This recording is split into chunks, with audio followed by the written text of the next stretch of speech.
When approached with the jurisdictional tax officer, Mr. A was guided to deposit the tax amount under proper head of account and claim a refund for the remittance of the amount deposit under the head of interest.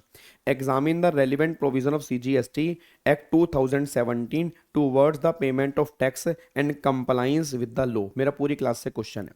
पहले एक बात मेरे को बताओ, जो हमारा GST portal होता है, अब जीएसटी पोर्टल पर मैंने कहा था कि 3 तरह के लेजर होते हैं।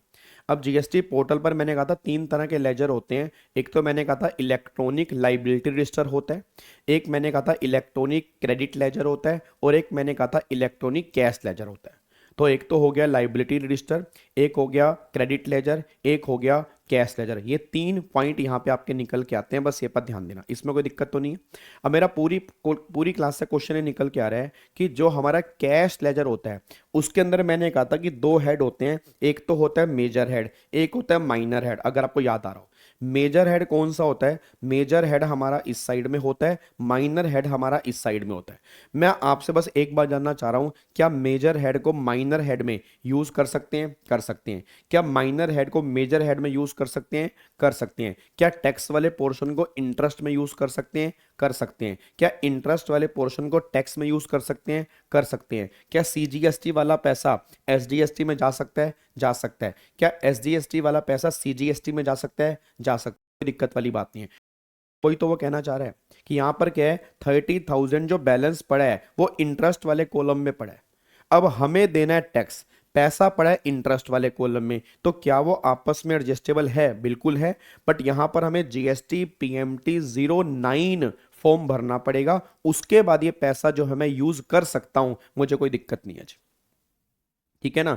तो अगर आप चेक करोगे, as per the provision of section number 49 of CGST, permit, हम परमिट कर रहे हैं a registered person for transferring the amount deposit under any minor head, ठीक है, to any of the head under IGST, CGST, SGST, UT, GST, etc. Accordingly, Mr. A need not deposit tax amount under the tax and claim refund for the remittance of the amount deposit under the interest. Instead of using form number PMT 09, such amount can be transferred suo moto on common portal from the interest to tax head the tax liability. कोई दिक्कत वाली बात नहीं है। तो मतलब government करे वापस में आप यूज कर सकते हो, कोई भी प्रॉब्लम वाली बात यहाँ पे नहीं है। तो इंटरेस्ट को टैक्स में, टैक्स को इंटरेस्ट में, कोई दिक्कत नहीं है, आप इसको इजीली यहाँ पे यूज कर सकते हो, बस ये पर ध्यान देना चाहिए। कोई दिक्कत तो नहीं है। तो ये हमारा पहला क्वेश्चन है, आपके एग्जाम में क्वेश्चन कंफर्म आ सकता है, बस ये पर ध्यान दो। अगले पॉइंट पर आओ जी, क्वेश्चन नंबर 3 पर आओ। क्वेश्चन नंबर 3 बहुत इंपॉर्टेंट है जी, और मैं उम्मीद करता हूं इस बार के एग्जाम में तुम्हें ये वाला क्वेश्चन या ऐसा ही क्वेश्चन तुम्हें देखने को मिल सकता है। क्वेश्चन 3 ध्यान से पढ़ना, क्या कह रहा है? कह रहा है PPC limited has availed input tax credit for the 54,000 IGST during the February 2022 on a particular purchase.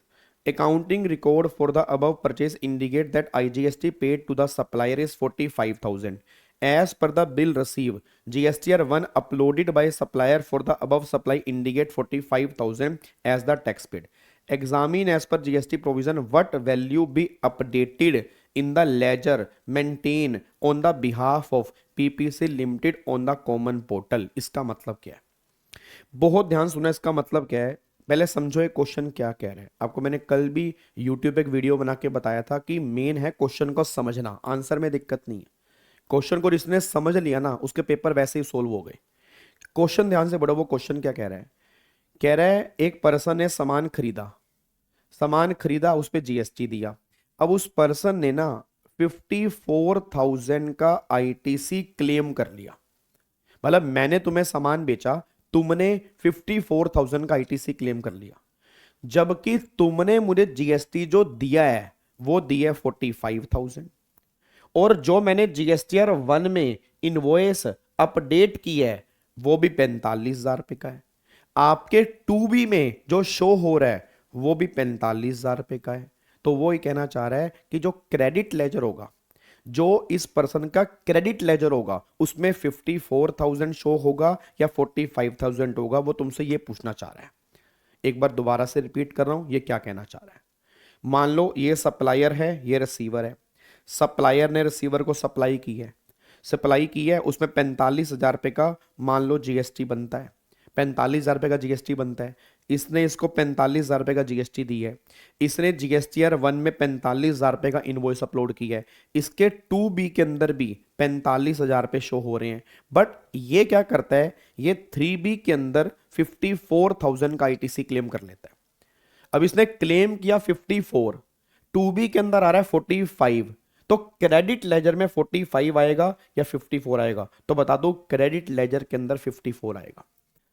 Sir credit ledger के अंदर वो अमाउंट आता है जो आईटीसी आपने क्लेम की है, वो नहीं आता जो जीएसटी 2B जो 2B वाला आईटीसी है। 2B का मतलब क्या होता है, इतना आईटीसी तुम ले सकते हो। अब लेना ना लेना वो तो तुम्हारे ऊपर है ना यार। एक बात मेरे को बताओ, मेरे 2B में 50,000 रुपए का आईटीसी आ रहा है, मेरे को लगता है मेरा 70,000 रुपए का बनता है, मैं 70,000 का भी क्लेम कर सकता हूं। सर 20,000 रुपए का तो 2B के अंदर नहीं आ रहा, तो वो मेरी मिस्टेक है ना। गवर्नमेंट कल मेरे अगेंस्ट में एक्शन ले सकती है, कोई दिक्कत वाली बात नहीं है। बट ऐसा नहीं है कि जो 2B के अंदर होगा वही क्रेडिट लेजर के अंदर होगा। पहले इस बात को समझो। मैंने कहा ना ये क्वेश्चन तुम्हारे एग्जाम के अंदर बनेगा, फ्री के नंबर है इसके, बिल्कुल फ्री के नंबर है, बट बच्चा गलती करके आएगा। तो पहले दिमाग में ये क्लैरिटी लेकर आओ कि जो 2B के अंदर है वही 3B के अंदर क्लेम करूंगा, ऐसा नहीं होता। हाँ वो क्लेम करना चाहिए, ऐसा होता है कि जो 2B के अंदर है अब वही क्लेम करोगे, सही है, बट मैं वही क्लेम करूंगा ये जरूरी नहीं है। वो आपके ऊपर डिपेंड करता है कि 2B से कम क्लेम करना है या 2B से ज्यादा करना है। अब एक बात तो, नॉर्मली मैं हर बार जो मेरा आईटीसी 2B के अंदर शो हो रहा होता है उससे कम क्लेम करता हूं मैं। ये हर बार का मेरा है, हर बार का ऐसा होता है। जब भी मेरा 2B के अंदर होता है मैं कुछ आईटी से छोड़ देता हूं, मैं कहता हूं छोड़, इसका मेरे को आईटी से मिलना नहीं है, ये मेरा पर्सनल यूज हो सकता है, मतलब इस पे मैं आईटी से लेना चाहता नहीं हूं, तो वो मेरे ऊपर डिपेंड करता है। अब 2B के अंदर आ रहा है 50, मैं क्लेम कर रहा हूं 30, कोई दिक्कत नहीं है। 2B के अंदर आ रहा है 50, मैं क्लेम कर रहा हूं 70, तो भी कोई दिक्कत नहीं है। बट एक बच्चा कह रहा है सर फिर तो हर पर्सन ज्यादा क्लेम करेगा, हर पर्सन ज्यादा क्लेम करेगा, तो याद करो रेगुलर बैच। अब यहां पे रेगुलर बैच की इंपॉर्टेंस आती है ना, जो रेगुलर बैच वाले बच्चे होंगे यहां पर उनकी इंपॉर्टेंस आती है। वहां पर अब हमने एक रूल नंबर 88 किया था, और वो ये बात कहता है अगर आपने 3B में आईटी से ज्यादा क्लेम किया इन कंपैरिजन टू 2B, तो जो डिफरेंस है वो अमाउंट आपको एक्सप्लेन करना पड़ेगा कि आपने ज्यादा क्लेम क्यों किया।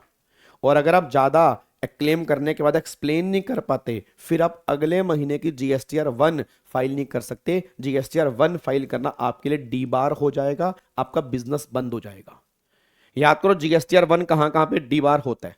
जीएसटीआर 1 जहां जहां डी बार होता है वहां पर ये पॉइंट तो था कि अगर आपने आईटी से ज्यादा क्लेम किया, 2B के अंदर 50 है, आपने क्लेम किया 70, तो 20,000 का रीजन एक्सप्लेन करो, क्यों तुमने ज्यादा क्लेम किया, क्या रीजन है ज्यादा क्लेम करने का। अगर वो हमें सफिशिएंट नहीं लगा तो फिर वो 20,000 तो रिवर्स होगा ही होगा, और फिर अगले महीने का जीएसटीआर 1 भी तुम फर्निश नहीं कर पाओगे। बस ये पर ध्यान दो। ठीक है, चलो वापिस आओ जी, वापिस आओ। अब इसको लॉक करते हैं। तो मुद्दा ये निकल के आ रहा है कि भैया आप, अब उसने ये पूछा कि लेजर में कितना शो होगा, तो लेजर में जो अपडेट होगा वो 54,000 होगा। बस ये पर ध्यान दो। देखो यहाँ पे लिखा भी है। अब यहाँ पे PPC has accounted and paid 45,000 as IGST to the supplier concerned. However, availment of input tax credit has been made 54,000 as per 49(2).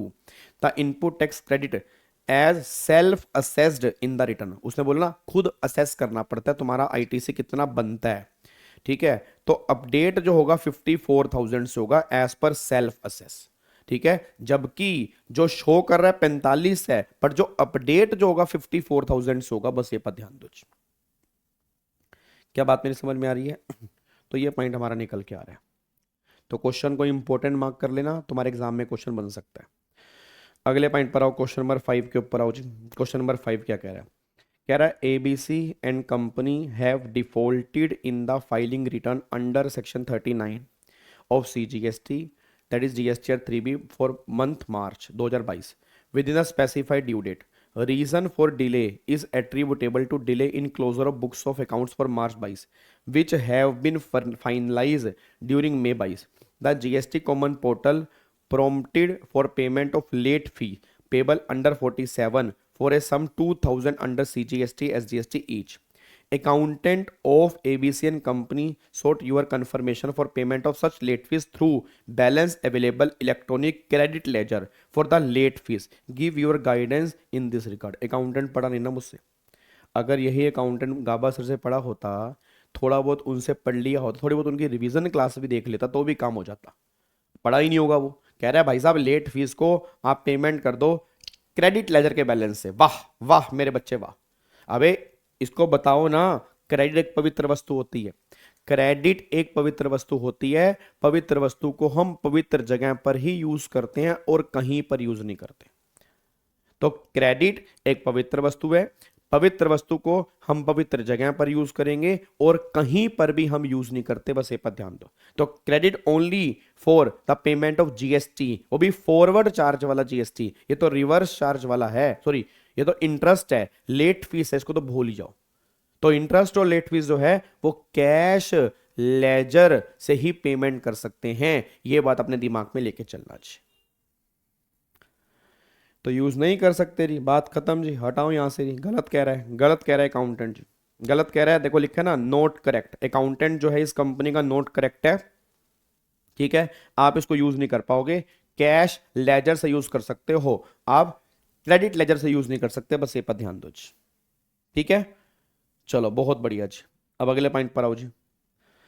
अब यहां पे आ रहा क्वेश्चन नंबर आओ 9 के ऊपर आओ जी। एक बार चेक करो क्वेश्चन नंबर 9, देखो क्या कह रहा है जी, ठीक है। क्या कह रहा है क्वेश्चन नंबर 9 देखो, Sahil is a supplier of taxable goods in Karnataka, he got registered under GST in the month of September 2022 and wish to pay his IGST liability for the month.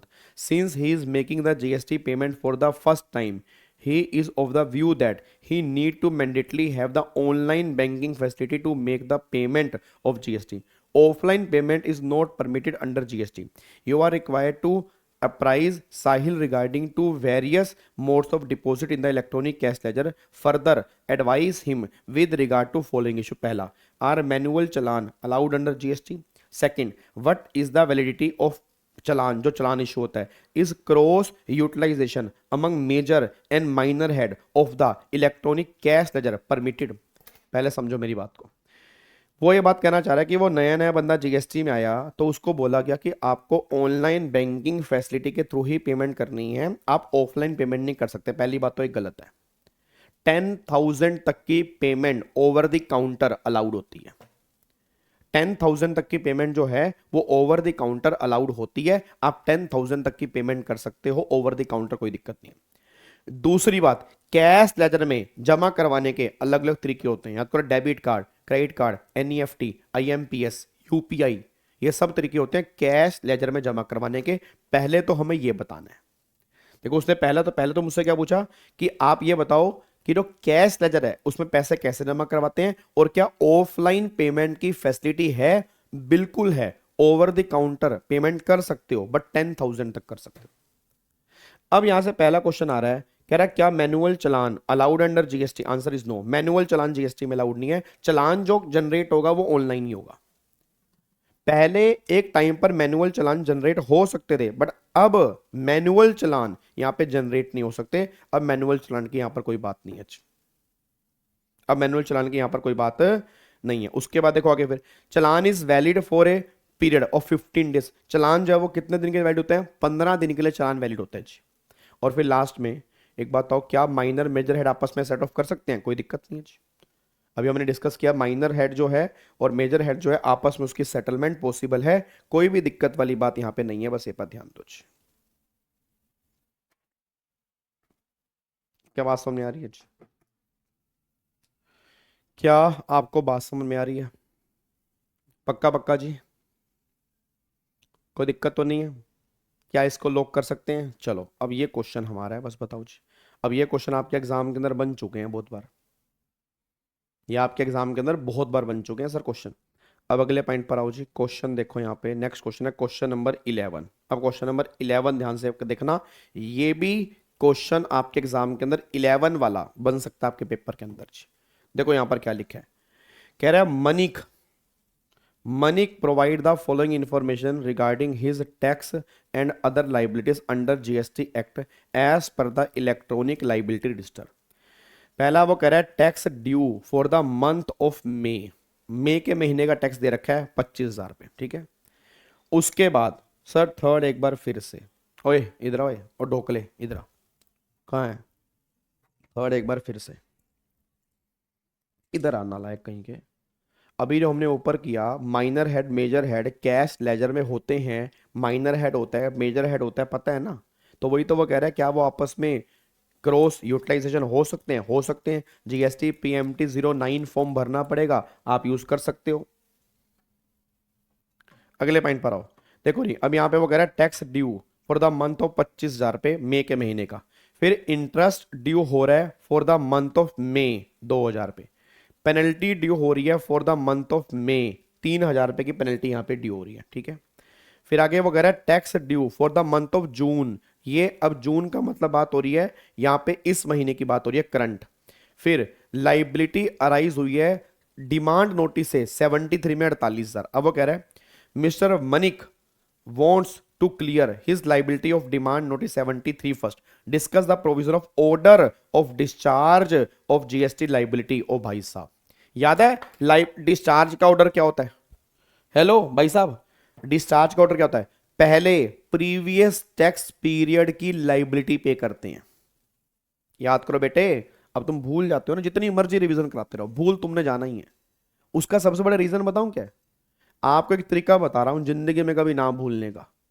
कोई दवाई नहीं आती मार्केट में, तुम ये सोचो कि सुबह 2 गोली बेटे खाली पेट ले लेना, बेटे 2 गोली बेटे खाना खाने के बाद ले लेना, एक ऐसा करना, एक खाना रात के खाने के बाद ले लेना, ठीक है। और ये पीने वाली दवाई है, ऐसा कोई सिरप नहीं आता।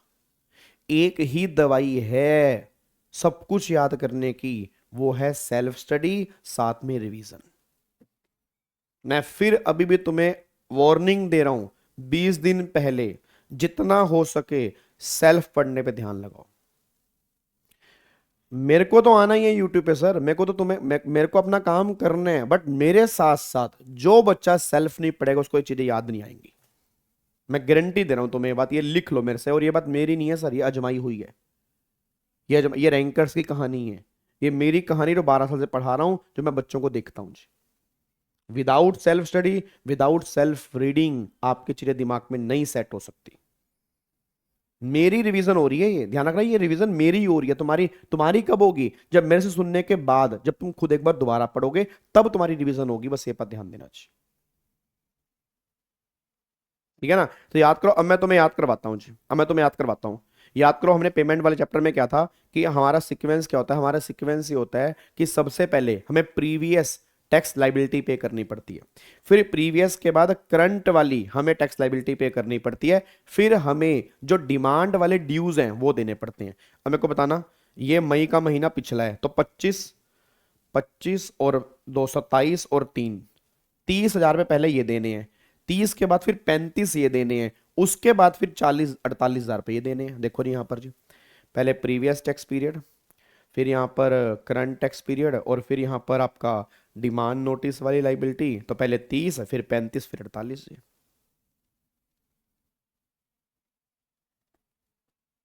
बताओ कोई दिक्कत है जी?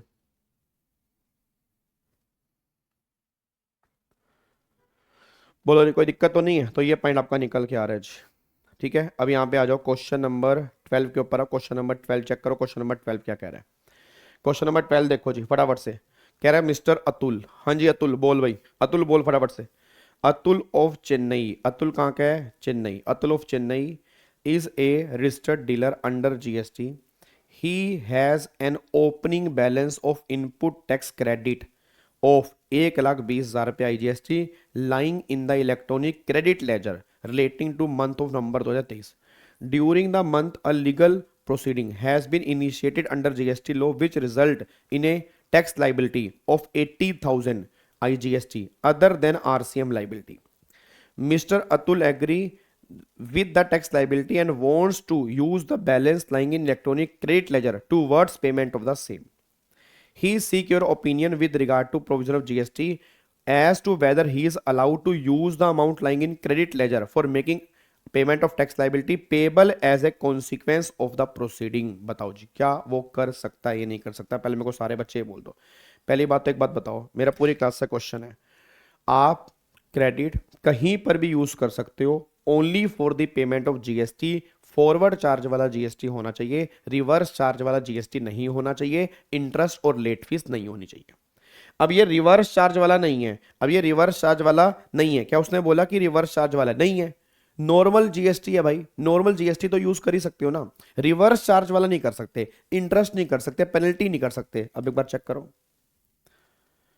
तो कह रहे हैं आप यूज कर सकते हो। और further output tax is define the tax chargeable taxable supply of goods और सर्विस और बोथ बट एक्सक्लूड आरसीएम वाला। Accordingly it is clarified that any payment towards output whether self-assessed in the return payable as consequence of any proceeding instituted under provision of GST law can be made by utilization of amount available electronic credit ledger of a registered person.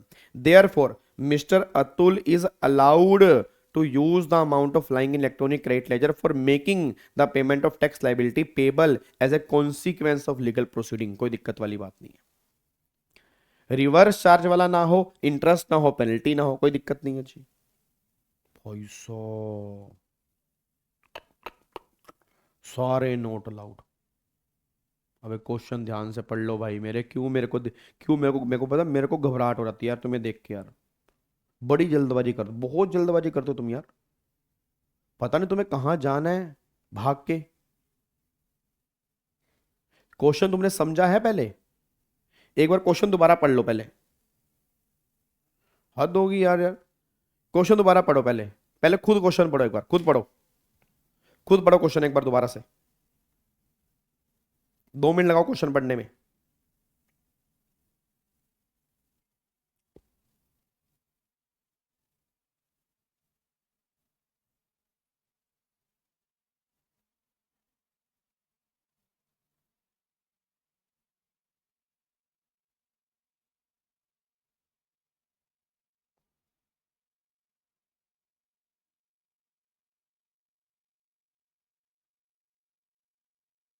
हाँ जी,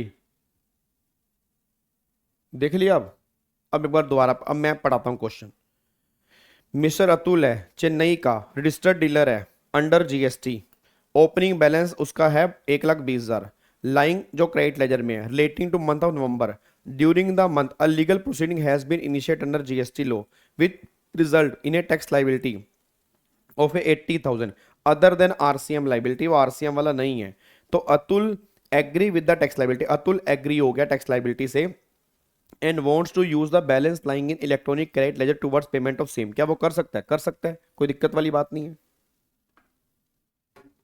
कोई दिक्कत वाली बात नहीं है। RCM में नहीं कर सकता, वो इंटरेस्ट में नहीं कर सकता, पेनल्टी में नहीं कर सकता, इसमें तो कर सकता है, ये तो नॉर्मल जीएसटी है। आगे आओ जी, क्वेश्चन नंबर 13। अब क्वेश्चन नंबर 13 भी तुम 100% गलत करोगे, 100% गलत करोगे, 100%। मैं तुम्हें पहले ही बता दिया, तुम 100% गलत करोगे अगर क्वेश्चन 13 तुम ध्यान से नहीं पढ़ोगे। देखो क्या आज कह रहा है, GSTR 3B for the month of January 2024 has been file by Avisha limited, a registered person within the due date prescribe by CGST act which is on Feb 20, 2024. It came to notice of the company that tax due for the month of January 24 has been paid short by 16,000. Short by 16,000. The shortfall of 16,000 has been paid through cash ledger and credit ledger at the time of filing of GST 3B for the month of February on March 20 in the following manner. Cash ledger 12, 4,000 पे credit ledger. Assume that electronic cash ledger and credit ledger carry sufficient balance for the above shortfall. You are required to calculate the amount of interest payable, if any, under section 50 of CGST. Give the effect of GST 3B for the month of January has been filed belatedly on the month of 2024 and all other condition remaining same. Calculate should be round off nearest rupee as 2024 is leap year. Give effect of the same. अब सुनो ध्यान से क्या है। पहली बात तो समझ लो, आपने रिटर्न टाइम पर फाइल कर दिया। 2 केस हैं, एक में रिटर्न टाइम पर फाइल की, एक में रिटर्न लेट फाइल की। जो पहला केस है उसमें रिटर्न टाइम पर फाइल कर दी, बट पेमेंट टाइम पर नहीं की, पेमेंट लेट की। अब गवर्नमेंट कह रही है अगर तूने रिटर्न टाइम पर फाइल कर दी है, पेमेंट लेट की है, रिटर्न फाइल कर दी, पेमेंट लेट की है, इंटरेस्ट लगेगा ग्रोस लाइबिलिटी पे, जितनी तेरी ग्रोस लाइबिलिटी है उस पर इंटरेस्ट लगेगा। तो ग्रोस लाइबिलिटी आपकी निकल के आ रही है पूरे की पूरी 12 और 4 16,000 रुपए के ऊपर इंटरेस्ट एप्लीकेबल होगा अगर आपने रिटर्न तो टाइम पर फाइल कर दिया, पेमेंट आपने लेट की है। दूसरा केस है रिटर्न लेट फाइल की है और उसी टाइम पर आपने पेमेंट कर दी है। तो जब रिटर्न लेट फाइल किया सेम टाइम पर आपने पेमेंट कर दी है तो पेमेंट आपने विद इन टाइम की है, क्योंकि जब रिटर्न फाइल की उसी टाइम पर आपने पेमेंट कर दी। तो अब जो इंटरेस्ट एप्लीकेबल होगा वो नेट लाइबिलिटी का एप्लीकेबल होगा। नेट का मतलब होता है 16 में से 4 क्रेडिट गए, 12,000 पे इंटरेस्ट एप्लीकेबल होगा दूसरे केस में। सर एक बार दोबारा से, एक बार दोबारा से, एक बार दोबारा से। आपने रिटर्न टाइमली फाइल कर दी, पेमेंट आपने लेट की है।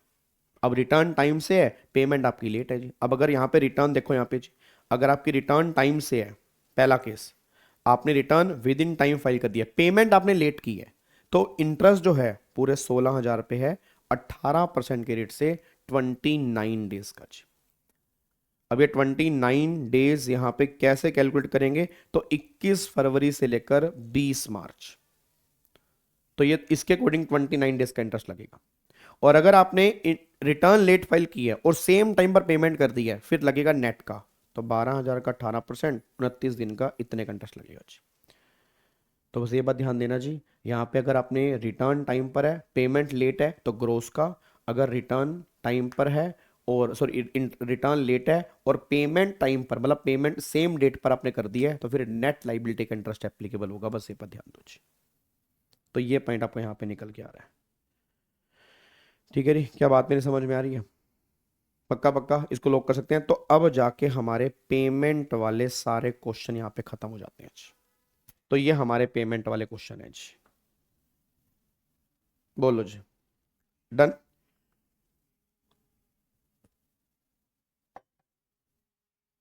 ठीक है जी, ये हमारे पेमेंट वाले क्वेश्चन है। बोलो, दिक्कत तो ना को, लॉक कर देखो।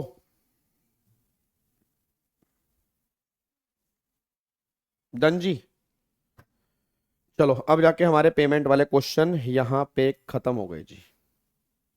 सर हिम्मत नहीं आ रही है, जैसे जैसे एग्जाम आ रहे हैं वैसे कॉन्फिडेंस लो हो रहा है और फियर हाई हो रहा है। उसका सबसे कस्टम के क्वेश्चन हो चुके हैं जी। कस्टम का अब कुछ नहीं होगा, कस्टम के सब कुछ हो चुका है, कस्टम का अब कोई मैटर ही नहीं है। कस्टम की ऑलरेडी हम क्लास ले चुके हैं, उसी में ही हमने यहाँ पे क्वेश्चन कर रखे हैं, तो उसको आप देख सकते हो। और सीए और सीएमए के एग्जाम में तो कस्टम वैसे भी नहीं है जी, सॉरी सीएमए में है, सीए के एग्जाम में कस्टम नहीं है जी। फॉर्म नंबर याद करना जरूरी नहीं है, मतलब बिना फॉर्म नंबर के भी काम चल सकता है जी। फॉर्म नंबर याद करने की इतनी रिक्वायरमेंट नहीं है जी। ठीक है, चलो अब एक बार यहाँ पे आ जाओ जी, इधर देखो ध्यान से। अब है एग्जम्पशन, अब यहाँ पे आओ एग्जम्पशन वाले चैप्टर पे। अब ये चैप्टर थोड़ा सा प्रॉब्लम क्रिएट करता है क्योंकि इसमें हमें प्रोविजन याद करने पड़ेंगे जी। बच्चा कह रहा है सर कितना याद करेगा, बस पता है छोटा छोटा छोटा सा दिमाग है, उसमें कितनी चीजें डालेंगे। हमने भी डाल दी थी बेटा जी, हम भी तो सीए कर रहे थे ना, हमने भी डाल ली थी। इतनी सारी चीजें दिमाग में डाल के एग्जाम देने गए थे हम, भगवान के आशीर्वाद से क्लियर भी किया था। ठीक है, तो मैंने कहा ना एक ही तरीका होता है मेहनत, बस जो सच्चे दिल से मेहनत कर रहा होता है ना, भगवान भी उसका साथ देता है, ये बात ध्यान देना जी। आप मेहनत करते चलो, बस आप मेहनत करते चलो। जो बच्चा सच्चे दिल से बिना कुछ सोचे क्या होगा अगर मेहनत कर रहा है, उसके एग्जाम 100% निकलेंगे। और जो बच्चा सिर्फ सोचने में टाइम वेस्ट कर रहा है कि ऐसा होगा तो क्या करूंगा, वो होगा तब क्या करूंगा, उसकी अभी से प्लानिंग कर रहा है, उसके एक्सक्यूज तैयार कर रहा है, फिर कोई फायदा नहीं है उसका जी, फिर कोई फायदा नहीं है जी। टैक्स ओपन बुक होना चाहिए, वाह टैक्स ओपन बुक होना चाहिए। चलो इधर देखो ध्यान से, अब एक बार फटाफट से आओ। अब यहाँ पे आ जाओ, क्वेश्चन नंबर 2 के ऊपर आते हैं जी। बातचीत बिल्कुल बंद, अब यहाँ पे क्वेश्चन नंबर 2 के ऊपर आओ। ये क्वेश्चन नंबर 2 क्या है, पहले एक बार क्वेश्चन नंबर 2 थोड़ा सा ना समझ लेते हैं। क्वेश्चन नंबर 2 एक बार थोड़ा सा समझ लेते हैं। अच्छा पहले एग्जाम्पशन समझ गए ना, मैं उम्मीद करता हूं ये चैप्टर, पहली बात क्लियर कर दूं, ये चैप्टर उन्हीं को समझ में आएगा जिन्होंने पहले थोड़ी बहुत एग्जाम्पशंस पढ़ी हुई हैं। मैं पहले क्लियर कर दूं, अगर आपने एग्जाम्पशन पहले नहीं पढ़ी हैं तो हो सकता है कि आप इसके एग्जाम को देख के चकरा जाओ कि भाई ये क्या है। ये उन्हीं के पल्ले पड़ेगा जिन्होंने पहले एग्जाम्पशन पढ़ी है। सर क्या क्वेश्चन बनता है? कंफर्म बनता है। सर कितने नंबर का? 5 नंबर का। सर कंफर्म है? बिल्कुल कंफर्म है। सर कैसे करेंगे? याद करना पड़ेगा। सर हमें समझ नहीं आता, इसमें समझने वाला है ही नहीं, याद करने वाला है कि क्या क्या चीजें एग्जम्प्ट हैं, वो दिमाग में होना चाहिए जी। ठीक है, चलो अब एक बार यहां पे आ जाओ जी, इधर देखो ध्यान से। अब यहां पे क्या निकल के आ रहा है? अब गवर्नमेंट ये बात कहना चाह रही है, पहला है हेल्थ केयर सेक्टर, मतलब पहली सर्विस जो है वो हेल्थ केयर सेक्टर की है। Compute the value of taxable supply in the hands of Fortis hospital, in the hands of Fortis hospital and the GST payable thereon if any would be charge extra. पहला, receipt of diagnostic centre, 50 lakh रुपए की receipt है। तो भाई 50 लाख रुपए की अगर आपको रिसीट है डायग्नोस्टिक सेंटर, तो वो तो हेल्थ केयर सर्विस है, वहां तो हेल्थ केयर सर्विस है। डॉक्टर हो गया, मेडिकल अपना मेडिकल प्रैक्टिशनर हो गया, तो उनको जो पैसे मिल रहे हैं उनकी जो रसीट है उस पर तो जीएसटी एग्जम्प्ट है, इस पे कोई 50 लाख पे जीएसटी एप्लीकेबल नहीं होगा जी। ठीक है, उस पर कोई जीएसटी एप्लीकेबल नहीं होगा। उसके बाद ambulance service to transport ill patient from hospital to home. अब याद करो एम्बुलेंस की सर्विस भी एग्जम्प्ट होती है। अब अगर मान लो कोई पेशेंट है, उसको एम्बुलेंस की सर्विस मिल रही है, उसके लिए पैसे चार्ज किए जा रहे हैं, तो एम्बुलेंस की सर्विस भी एग्जम्पशन वाली कैटेगरी में कवर है, इस पे भी जीएसटी नहीं है। फिर एम्बुलेंस की service to transport ill patient from home to hospital, कोई भी हो भाई, एम्बुलेंस की सर्विस तो हर केस में एग्जम्प्ट है, चाहे घर से हॉस्पिटल हो, हॉस्पिटल से घर हो, ये मैटर नहीं करता। एम्बुलेंस की सर्विस किस पर्पस के लिए ली जा रही है या कहां आने जाने के लिए ली जा रही है, ऑब्वियस सी बात है। एम्बुलेंस की सर्विस कोई बंदा अपने हनीमून के लिए तो यूज नहीं करेगा। चलो बेबी हनीमून में चलते हैं, मैं एम्बुलेंस को फोन कर देता हूं और एम्बुलेंस जा रही है, ओ ओ ओ ओ ओ ओ, ऐसा तो नहीं होगा ना। अब कोई भी बच्चा कह रहा है सर कोई प्लानिंग करना, अरे क्या इसमें प्लानिंग करेगा यार। सर कोई कोई प्राइवेसी मेंटेन करना चाह रहा हो, उसको लगेगा एम्बुलेंस देख के लोग जगह छोड़ देंगे और हम एम्बुलेंस हनीमून के लिए यूज कर लेंगे। प्रैक्टिकली पॉसिबल नहीं है, बीच में पकड़े गए ना तुम्हें दबोच लेंगे, खोपचे में ले लेंगे तुम दोनों को, जो तुम हो करके एम्बुलेंस की सर्विस हनीमून पर्पस के लिए यूज कर रहे हो, नालायक। ठीक है ना, चलो अगले पॉइंट पर आओ। तो ये जो है ये भी एग्जम्प्ट है। आगे, lip enhancement surgery carried out for Anushka Sharma. Anushka Sharma ने पता है लिप की सर्जरी करवाई थी। पहले अनुष्का के लिप ऐसे थे, फिर उसके ऐसे हो गए। कई बार देखा होगा आपने, कईयों के लिप होते हैं जैसे ऊपर वाला लिप कईयों का चिपका होता नहीं है, मतलब जो पतले से बिल्कुल बारीक से लिप होते हैं। कहते नहीं नहीं, और सानू मोटे मोटे लिप चाहिए ने, और फिर मोटे मोटे लिप करा ले, और करा ली प्लास्टिक सर्जरी करा ली, तो भाई टैक्सेबल है, ये थोड़ा एग्जाम्पशन मिलेगी इसमें, इसमें नहीं एग्जाम्पशन मिल सकती जी, गवर्नमेंट करे इसमें कोई एग्जाम्पशन नहीं मिलेगी। अच्छा, hair removal surgery carried out for Anil Kapoor. और लो ओ भाई साहब, अनिल कपूर ने बाल साफ कराते, और मैं बहुत सारे बाल हैगे ने, और बाल उड़ा दो, ए जंगल बाला ना खत्म कर दो और सारे बाल उड़ा दो, तो उड़ा लो, कोई दिक्कत नहीं है जी, जीएसटी लगेगा जी। इसको हेल्थ केयर सर्विस का पार्ट नहीं मानेंगे जी, इसको हेल्थ केयर सर्विस का पार्ट नहीं मानेंगे, ये बात ध्यान देना। ठीक है, उसके बाद cosmetic surgery on account of injury suffered during accident. अब ये जो है ये गवर्नमेंट कह रही है अगर एक्सीडेंट में आपकी इंजरी हो गई तो वो सर्जरी करना जरूरी है। जैसे अभी ऋषभ पंत की बात करते हैं, अब ऋषभ पंत के इंजरी हो गई थी एक्सीडेंट में, उसके बाद उसकी सर्जरी हुई, क्या तुम्हें लग रहा है उस पर जीएसटी लगना चाहिए? नहीं ना यार। एक बात तो अगर मान लो इसकी सर्जरी करके इसको ऐसा बनाया गया तो ऑब्वियस सी बात है ये तो गवर्नमेंट कह रही रीजनेबल है, ये तो जेन्युइन है, इसमें कोई प्लानिंग वाली बात हमें दिख नहीं रही है, तो ये जो है इसको एग्जम्पशन वाली कैटेगरी में डालेंगे, इस पे जीएसटी नहीं लगेगा जी। ठीक है, आगे, life saving operation carried out on ICU the amount include 5 lakh worth of consumable during the operation. तो भैया ये तो हमारी एग्जाम्पशन वाली कैटेगरी में कवर है, चाहे वो कुछ भी हो, वो तो ऑब्वियस सी बात है आपका हेल्थ केयर सर्विस का ही पार्ट बनेगा, इसमें कोई भी जीएसटी नहीं लगेगा। तो जीएसटी किस पे लगेगा, 80 और 20, 100 लाख रुपए के ऊपर यहाँ पे जीएसटी एप्लीकेबल होगा, ये बात ध्यान दो। 18% जीएसटी, 18 लाख रुपए का जीएसटी है जी। बताओ कोई दिक्कत तो नहीं है जी, जल्दी बोलो, कोई दिक्कत तो नहीं है। तो इस तरह के एग्जाम में ना पॉइंट्स आएंगे जी, मतलब आप ये मान के चलो कि इस तरह के पॉइंट्स एग्जाम के अंदर आएंगे बस। तो दिमाग में ना तुम्हारे क्लैरिटी होगी एग्जाम में किस तरह के पॉइंट्स आएंगे, तो एग्जाम में इस तरह के पॉइंट्स आएंगे जी, ठीक है। चलो अगले पॉइंट पर आओ जी। सर 22 नई एग्जाम्शन आई है, नहीं नहीं नहीं, सितंबर 22, सितंबर 22 में नहीं, जो अमेंडमेंट आपकी पिछली बार एप्लीकेबल थी वही सेम अमेंडमेंट जो है वो यहाँ पे एप्लीकेबल है जी, ठीक है। चलो अगले पॉइंट पर आओ जी। अगला पॉइंट देखो, क्वेश्चन नंबर 3 पर आओ। अब पहला कह रहे हैं ये भी हेल्थ केयर सर्विस का ही पार्ट है, good health medical centre clinical establishment, ये सर्विस दे रही है। पहला, reiki healing treatment, such therapies not recognise system of medicine in terms of clinical establishment act 2010। अब एक बात बताओ, अब रेकी ट्रीटमेंट जो है इसको रिकॉग्नाइज नहीं किया गया। रेकी ट्रीटमेंट एक्चुअल में होता क्या है, जैसे मतलब अपने हाथों की एनर्जी से, यहां देखो सारे बच्चे ध्यान से देखो, बिल्कुल ध्यान से, मन आपका शांत हो चुका है, लंबा गहरा सांस, आप देखिए धीरे धीरे उड़ रहे हैं, आप सही हो रहे हैं, पॉजिटिव वाइब्स लेकर आओ, सोचो आप पास हो गए हैं। उस दिन को इमेजिन करो, यस आपको मेडिसिन की नीड नहीं है, ठीक है। ये गवर्नमेंट कह रही भाई ये रिकॉग्नाइज नहीं है, भाई ये जो है रिकॉग्नाइज नहीं है, ये रिकॉग्नाइज नहीं है तो भैया ये टैक्सेबल है, ये एग्जाम्पशन वाली कैटेगरी में नहीं आएगा, ये जो है टैक्सेबल बनेगा। रेकी ट्रीटमेंट जो है वो टैक्सेबल वाली कैटेगरी में कवर होगा जी, ठीक है जी। क्या बात मेरे समझ में आ रही है,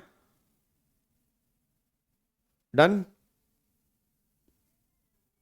चलो अब अगले, बेटे झोला छाप सर्विस नहीं है, इससे भी ट्रीटमेंट होते हैं, ऐसा नहीं झोला छाप सर्विस, हर एक को झोला छाप नहीं कहते, ट्रीटमेंट होते हैं, लोगों के ट्रीटमेंट हुए हैं। आजकल बहुत सारी थेरेपीज आ चुकी हैं, ठीक है ना, बहुत सारी थेरेपीज आ चुकी हैं सर, ऐसा नहीं झोला छाप, बस वो है कि रिकॉग्नाइज नहीं है, तो रिकॉग्नाइज नहीं है तो फिर गवर्नमेंट ने बोला जी ये भी टैक्सेबल है। आगे, plastic surgery, one such surgery was conducted to repair cleft lip of a newborn baby. अब मान लो कोई बच्चा पैदा हुआ था इस लिप के साथ, ठीक है, इस लिप के साथ पैदा हुआ था। अब अगर इस लिप के साथ वो पैदा हुआ था, अब एक बात बताओ, अब मेरा क्वेश्चन है, उसको यहां पर सर्जरी करके उसका लिप हमने यहां पे सही कर दिया, तो क्या आप बता सकते हैं कि क्या ये सर्विस आपके अकॉर्डिंग टैक्सेबल होनी चाहिए? मेरे अकॉर्डिंग तो नहीं होनी चाहिए जी, मेरे अकॉर्डिंग जो है वो टैक्सेबल नहीं होनी चाहिए, मेरे अकॉर्डिंग वो सर्विस जो है वो एग्जम्पशन वाली कैटेगरी में ही आनी चाहिए अगर आपका लिप ऐसा हो जाता है। और ये तो जेन्युइन केस है ना, ये थोड़ा कि आप जान के काम करोगे, तो गवर्नमेंट ने कहा ये जो एग्जम्पशन है जी, ठीक है ना, ये जो है ये एग्जम्पशन वाली कैटेगरी में कवर होगी, इसमें कोई भी टैक्सेबल वाली कैटेगरी नहीं है, ये एग्जम्पशन में है। आगे देखो जी, फिर एयर एम्बुलेंस सर्विस। अब एम्बुलेंस तो भाई चाहे एयर हो, चाहे रोड हो, चाहे वाटर हो, एम्बुलेंस तो एम्बुलेंस होती है। तो एयर एम्बुलेंस के थ्रू कई बार लोग ट्रांसपोर्ट करते हैं, तो उस पर भी गवर्नमेंट कह रही जीएसटी एप्लीकेबल नहीं होगा, वो भी हेल्थ केयर सर्विस का पार्ट बनेगा, एग्जाम्प्ट है।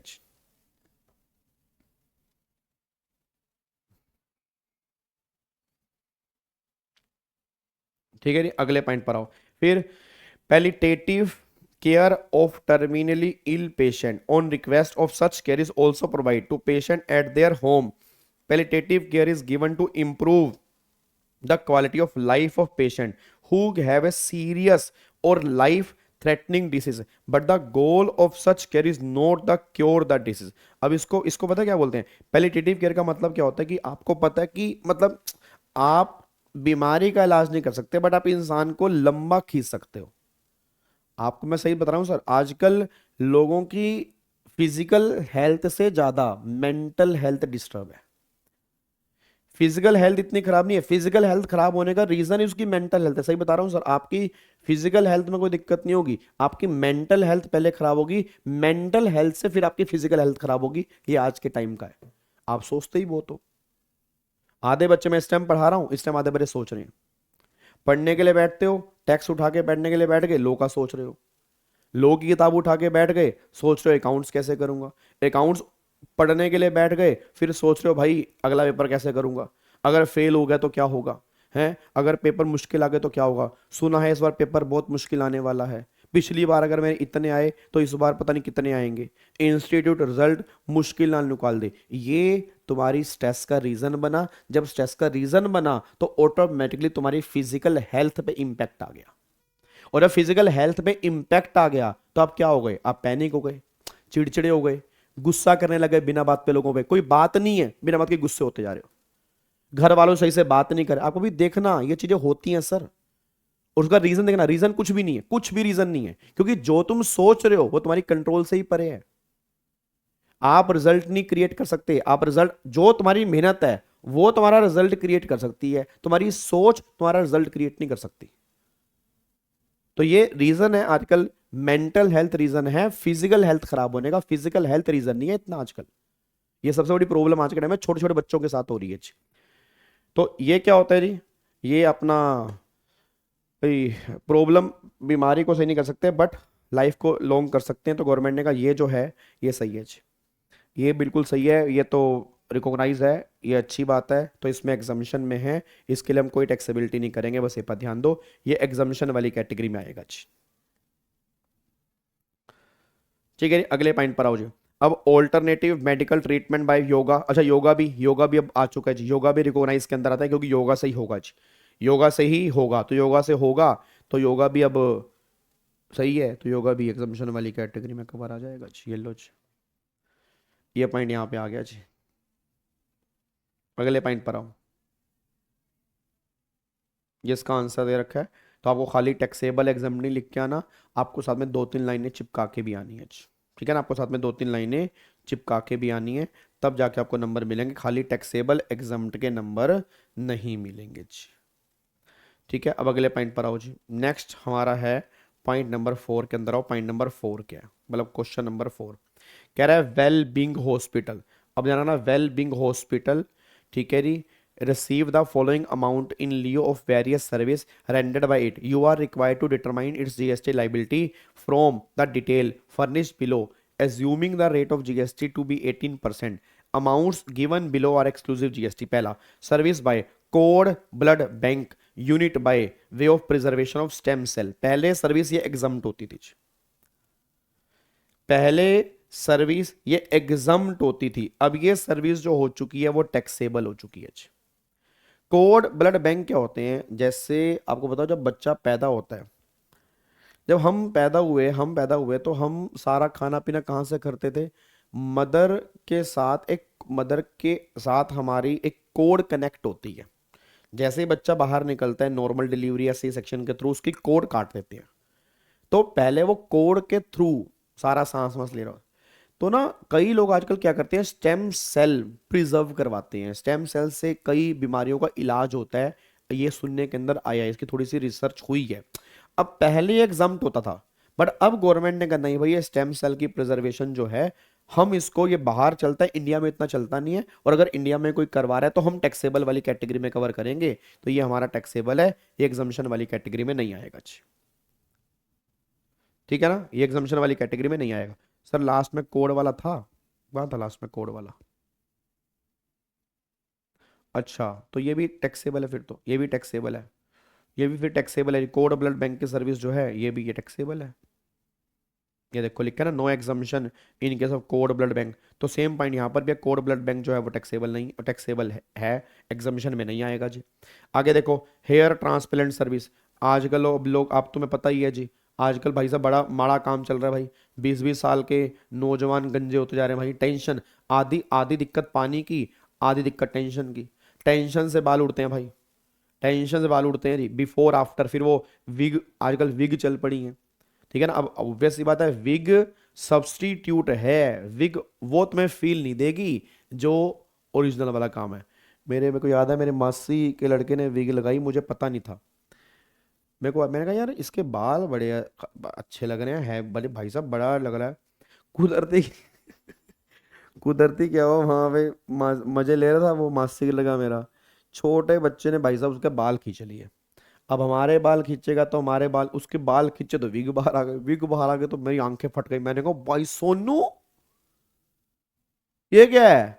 ओ भाई साहब फटाफट भागा, फिर उसने फिर विग सेट की भाई अपना। मैंने कहा यार ये भी सिस्टम सही है भाई साहब, मतलब अपना, मतलब देख एक कॉन्फिडेंस चाहिए सर, बालों से भी कॉन्फिडेंस आता है भाई। आर शरीर के और होता है ना भाई कौन, अब जो भाई हेयर ट्रांसप्लांट है लोग करवा रहे हैं, इसमें कोई दिक्कत वाली बात नहीं है। तो गवर्नमेंट ने कहा हेयर ट्रांसप्लांट की सर्विस जो है अब हम बता दें करवाओ, कोई दिक्कत नहीं है, बट एग्जामिशन में कवर नहीं होगी, ये टैक्सेबल वाली कैटेगरी में कवर होगी, बस ये पर ध्यान दो जी। ये टैक्सेबल वाली कैटेगरी में कवर होगी, ये बात ध्यान देना। ये हेयर ट्रांसप्लांट की सर्विस एग्जामिशन वाली कैटेगरी में नहीं आएगी जी। ठीक है, अगले पॉइंट आओ। माउचरी सर्विस, और माउचरी तो भैया ये शमशान घाट दफनाना जलाना, तो ये तो एग्जामिशन वाली कैटेगरी में कवर है ना। ये गुड्स है ना ये सर्विस है, इस पे जीएसटी है ही नहीं। याद करो शेड्यूल 3, ये तो हमारा शेड्यूल 3 में कवर है, तो ना ये गुड्स की सप्लाई ना ये सर्विस की सप्लाई, इस पे जीएसटी हमारा लगेगा ही नहीं जी। आगे, plastic surgery to restore and anatomy of a child affected due to accident, ये एग्जामिशन वाली कैटेगरी में कवर है, ये प्लास्टिक सर्जरी को हम एग्जामिशन में डाल सकते हैं जी। उसके बाद pranic healing treatment, such treatment is a not recognise system of medicine, तो भैया नॉट रिकॉग्नाइज है, तो भैया ये जो है एग्जामिशन वाली कैटेगरी में कवर नहीं है, ये टैक्सेबल में है। फिर नेचुरोपैथी, अब नेचुरोपैथी जो है वो रिकॉग्नाइज है। नेचुरोपैथी में ना अलग अलग ट्रीटमेंट होते हैं, आजकल इसको गवर्नमेंट ने रिकॉग्नाइज कर दिया। नेचुरोपैथी का मतलब होता है कि सोइल जो मिट्टी है, मतलब वहां पे अलग अलग ट्रीटमेंट देते हैं, जैसे एलर्जी का इलाज बहुत होता है नेचुरोपैथी के अंदर, आपको अगर आइडिया हो थोड़ा बहुत जी। तो होम्योपैथी होती है, नेचुरोपैथी होती है, एलोपैथी होती है, तो ऐसे ही ये अलग अलग ट्रीटमेंट आजकल चल रहे हैं। तो नेचुरोपैथी रिकॉग्नाइज है, रिकॉग्नाइज है, तो इस पे अब जीएसटी नहीं है, ये एग्जामिशन वाली कैटेगरी में कवर है, क्योंकि हेल्थ केयर सर्विस का पार्ट है। हेल्थ केयर सर्विस का पार्ट यहां पे निकल के आ रहा है। डन। तो इस तरह के क्वेश्चन आपके एग्जाम के अंदर बन सकते हैं जी। अब देखो तुम कहो सर बहुत मुश्किल एग्जामिनेशन का चैप्टर, या कैसे भाई, अब एक बात बताओ इसमें मुश्किल क्या है, याद होगा तो ठीक, नहीं याद होगा तो फिर काम खत्म, यही तो है भाई। इसमें तुम कह रहे हो समझ नहीं आ रहा, इसमें समझने वाला है क्या, बताओ समझने वाला क्या है इसमें। याद होगा तो एग्जाम्ड है, नहीं याद होगा तो काम खत्म। इसमें कोई समझने का मतलब होता है वैल्यूएशन वाला चैप्टर, आईटीसी वाला चैप्टर, प्लेस ऑफ सप्लाई, कुछ चैप्टर हैं जो समझने की बात है, यहाँ क्या समझने की बात है। एग्जामिशन की एंट्री मैंने अंशिता क्लास के अंदर बता रखी है जी आपको, जब मैंने क्लास में एग्जामिशन वाला टॉपिक किया था, तो जो जो एग्जामिशन मैंने तुम्हें रेगुलर बैच में करवाई थी उतनी ही एग्जामिशन अगर आप कर लोगे तो भी काम हो जाएगा जी। अगले पॉइंट पर आओ जी। अगले पॉइंट, टेंशन मतलब जो पास्ट ईयर क्वेश्चन है ना वो भी पूरा करवा दूंगा, एक सेशन लगा के ना 2 घंटे लगा के तुम्हारा पिछले टर्म का पेपर ही खत्म करवा दूंगा। ठीक है, कोई दिक्कत नहीं है, नहीं तो उसकी क्लास में यूट्यूब पे डाल दूंगा, देखते रहना आराम से। ठीक है, और आप फिर मेरे को बताना पेपर मुश्किल था या हम उसको अटेम्प्ट नहीं कर पाए या क्वेश्चन को समझ नहीं पाए हम, वो आप मुझे बताओगे फिर। अगले पॉइंट पर आओ जी, क्वेश्चन नंबर 5 के ऊपर आओ जी। क्वेश्चन नंबर 5 के ऊपर आओ। क्वेश्चन नंबर 5 देखो यहाँ पर क्या है जी। अब क्वेश्चन नंबर 5 है यहाँ पे, a renowned classical dancer gave a classical dance performance in an auditorium, consideration charge set performance 1,48,000 is Kesar Maharaj liable to pay GST on the consideration received for the said performance if such performance is not for promoting any product or service? Answer is no. Yes, determination of tax liability. Will your answer be different? अगर consideration charge by Kesar Maharaj for set performance 160 तब लग जाएगा जी। अब 1.5 लाख तक के consideration पे तो GST है ही नहीं जी। 1.5 लाख के कंसीडरेशन पे तो जीएसटी है ही नहीं भाई, 1.5 लाख के कंसीडरेशन पे तो जीएसटी है ही नहीं। याद है वो, अगर आप क्लासिकल डांस कर रहे हो तो नॉर्मल आप एज ए ब्रांड एम्बेसडर नहीं हो तो 1.5 लाख तक कंसेशन एग्जाम्प्ट है, 1.5 लाख के बाद टैक्सेबल है। अब ये 148 है तो एग्जाम्प्ट है, 160 है मतलब 160 है तो फिर पूरी की पूरी वैल्यू पे जीएसटी लगेगा, 1.5 लाख से ऊपर वाली वैल्यू पे नहीं, पूरी की पूरी वैल्यू पे फिर जीएसटी एप्लीकेबल होगा, ये बात ध्यान दो। आगे देखो, केसर महाराज इज ए ब्रांड एम्बेसडर, बस बात खत्म होगी जी। अब चाहे कंसीडरेशन कुछ भी ले ले, ये मैटर ही नहीं करता जी। अब कंसीडरेशन कुछ भी होगा ना, ये मैटर ही नहीं करता भैया, सिंपल सी बात है, ब्रांड एम्बेसडर की तरह सर्विस है तो ये टैक्सेबल है। यहाँ पे जीएसटी जो है वो आपका लगेगा ही लगेगा, ये टैक्सेबल है स्टार्टिंग से जी। आगे देखो, Kesar Maharaj give a contemporary Bollywood style dance. ओहो, टिंग टिंग, ऊ गर्मी भाई साहब, बॉलीवुड डांस चलेगा भाई। बॉलीवुड डांस तो गलत, वो देखा, बॉलीवुड डांस तो भाई अपना फिर टैक्सेबल ही है भाई, बॉलीवुड डांस तो टैक्सेबल ही है ना। 4 बोतल वोद का काम मेरा रोज का, वो काम नहीं चलेगा यहाँ पे, ये तो टैक्सेबल है भाई, बॉलीवुड डांस को हम प्रमोट नहीं कर सकते जी।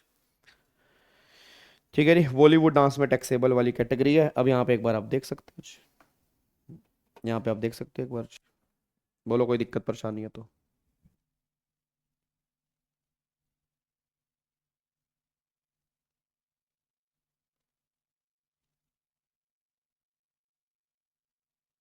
हाँ जी, डन। क्या इसको लॉक करें? क्या इसको हम लॉक कर सकते हैं? फटाफट से बता दो जी।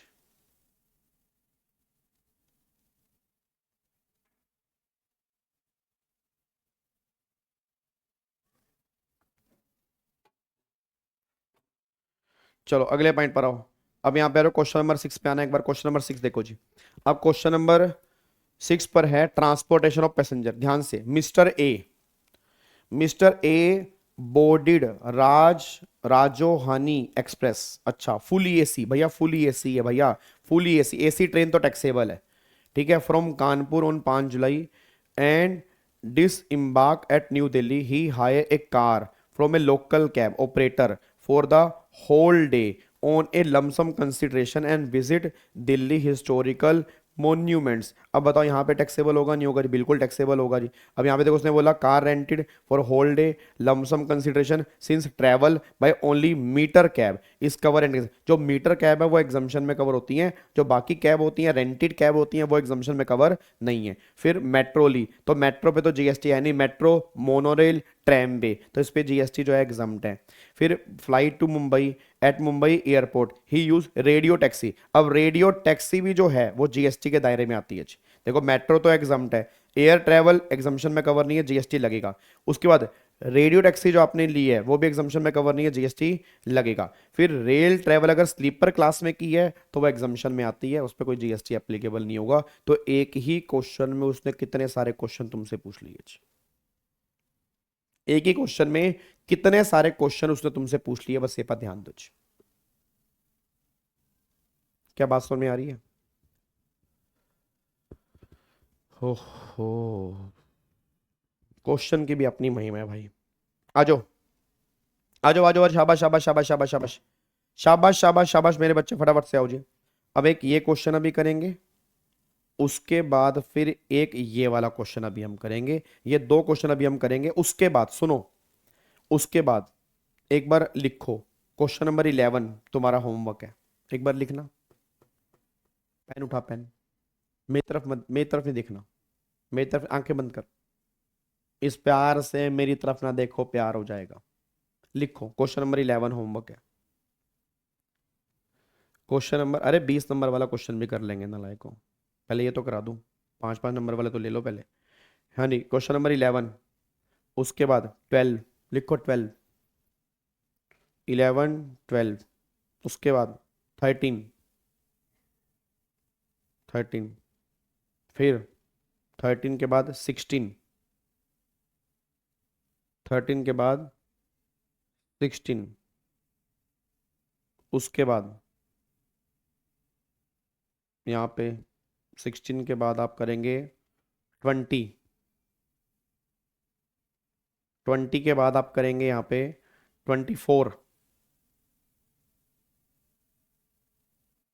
24, 24 के बाद आप करेंगे 26,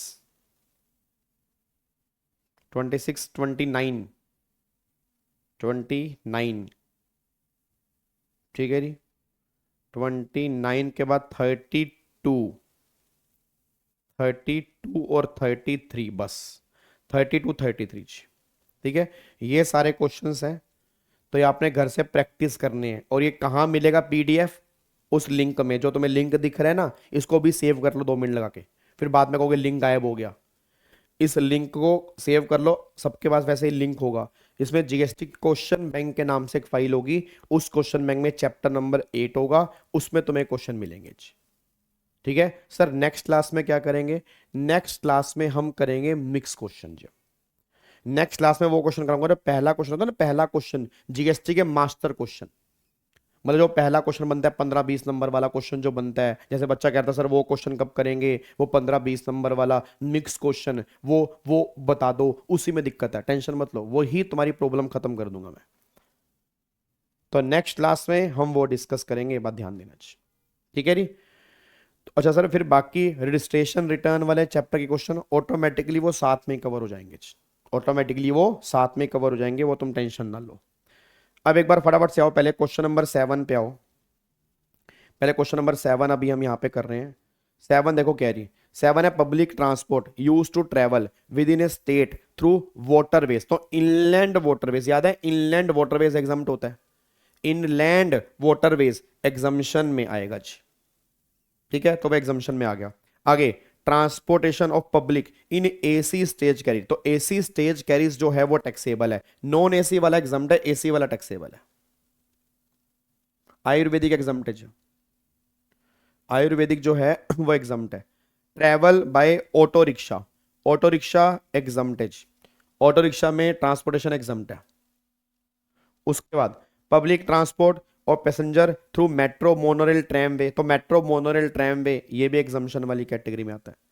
फिर service of transportation in a vessel use for tourism purpose, तो भाई टूरिज्म पर्पस वाला तो जो है वो टैक्सेबल है, पब्लिक पर्पस वाला एग्जाम्प्ट है, टूरिज्म वाला टैक्सेबल है जी।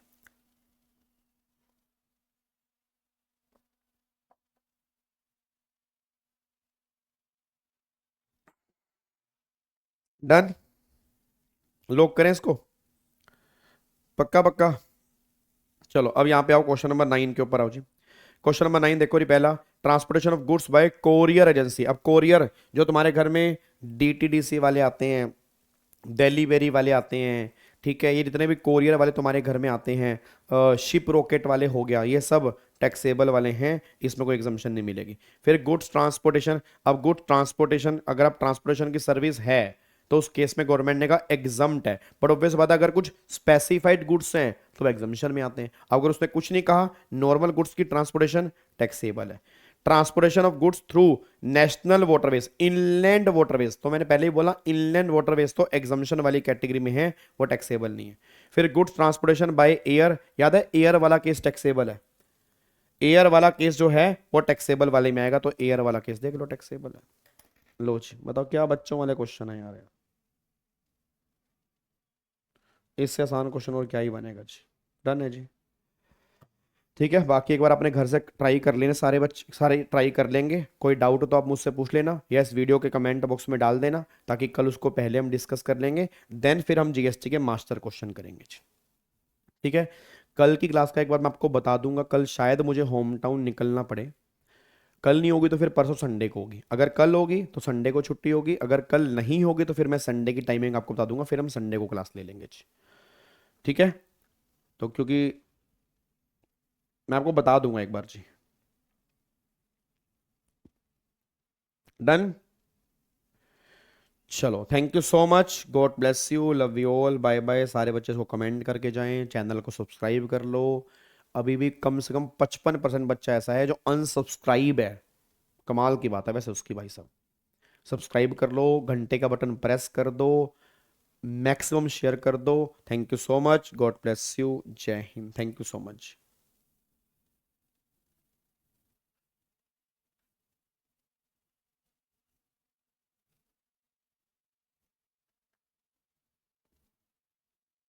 Done, thank you so much, bye bye.